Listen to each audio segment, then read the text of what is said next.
উনি যা মন চা তাই বলে। বলেন দয়ার মালিক কে? উপরওয়ালা কে? উপরওয়ালা। আমরা উপরওয়ালা বলতে কাকে বুঝি?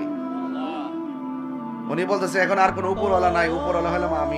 উপরওয়ালা কুষ্টিয়ায় কেউ নেই, উপরওয়ালা এখন আমি।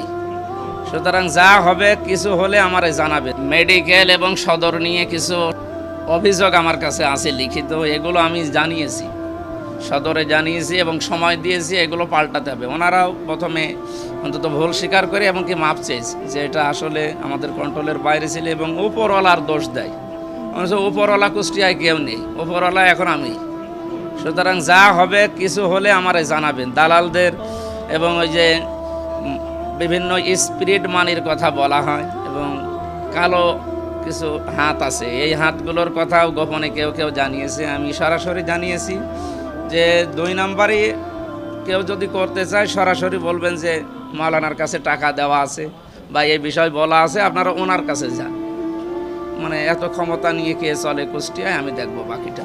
নির্বাচন চলাকালীন সময়ে, সেই সময় তো আমরাও আপনাদের মতো। এখন যেহেতু পরিবর্তন এসেছে, এখন আমি খোঁজ নেব, আমি এখন নিজেও যাব, দেখি বাকিটা। আশা করছি থাকবে না ওই জায়গার যে বদনামটা অন্তত যেন আর না থাকে আগামীতে।